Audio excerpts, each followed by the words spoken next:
Jail, और एक ही दफ़ा जेल में गया हूँ, तब दूसरी की तैयारी कर रहा हूँ अभी।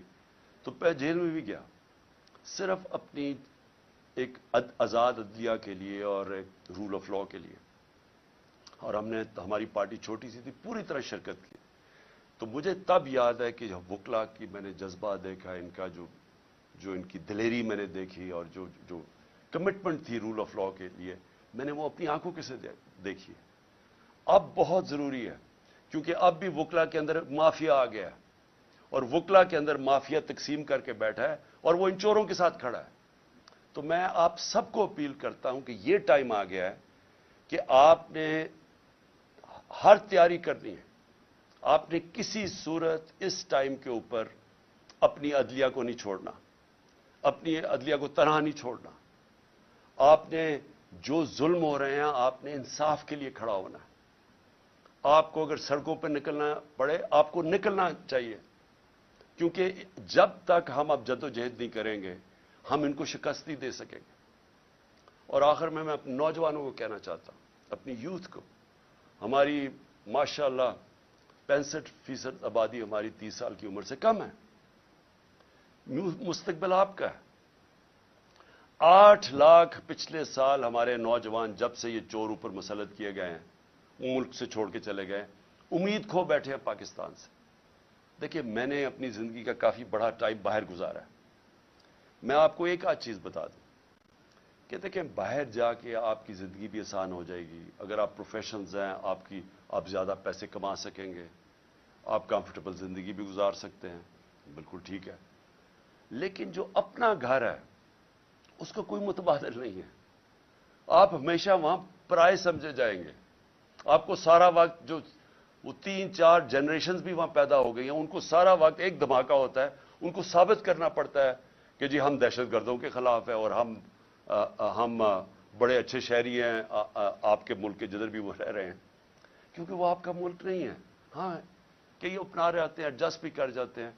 कईयों को जिंदगी का मकसद ही होता है कि अच्छी जिंदगी गुजारें, गाड़ी अच्छी हो, घर अच्छा हो, तनख्वाह अच्छी हो, तो स्कूल में बच्चे अच्छे चले जाए, बस उनका मकसद ही जिंदगी का ये होता है। लेकिन जिनका इससे बड़ा मकसद होता है कि अल्लाह ने हमें किसी मकसद से दुनिया में भेजा है, हमारी जिम्मेदारी है कि अल्लाह हमें ज्यादा पढ़ा लिखा देता है, तो हमारी जिम्मेदारी है माशरे को, और सबसे बड़ी हमारी जिम्मेदारी है कि अल्लाह की जमीन पे इंसाफ कायम करो।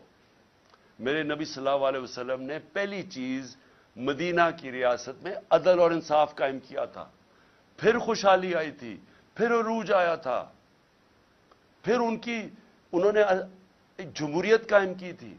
जमहूरियत का मतलब जमहूरियत रूल ऑफ लॉ के बगैर नहीं बन सकती। उन्होंने बादशाहत पे नहीं मुसलमान खड़े हुए थे, और वो जो फाउंडेशन रखी थी मदीना की रियासत में, उन्होंने दुनिया की इमामत की थी। और अल्लाह हमें बार बार हुक्म करता है कि उनकी जिंदगी से सीखो, उनकी शरिया पे चलो। तो मैं सबको आज आपको अपील कर रहा हूं कि हमारा मसला ये है कि यहां इंसाफ नहीं है, और ये जो चोर ऊपर बैठ गए और एनआरओ ले गए हैं, इसका मतलब इंसाफ नहीं है।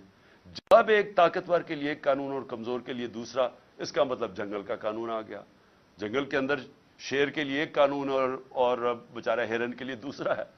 तो हमें पाकिस्तान को एक, वो जो इस्लामी रियासत जो बड़ी ख्वाब के नाम पे बनी थी, उसकी बुनियाद इंसाफ है।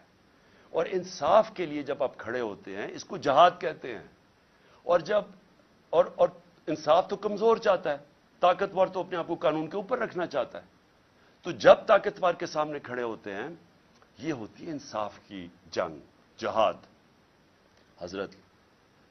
हजरत अबू बकर, हजरत उमर, हजरत अली, उनकी पहली जब वो खलीफा बने, तो पहली चीज उन्होंने क्या की कि मैं ताकतवर को कानून के नीचे लेके आऊंगा, इंसाफ कायम करूंगा। हमारा मसला ही नाइंसाफी है, और इसके लिए जो जालिम है, ये जो सब मिले हुए हैं, ये जो सारे इनके सहूलतकार और ये जो मनी लॉन्ड्रर्स और जो डाकू सब इकट्ठे हुए हैं, इनका सिर्फ एक मकसद है कि यहां इंसाफ ना आने दो।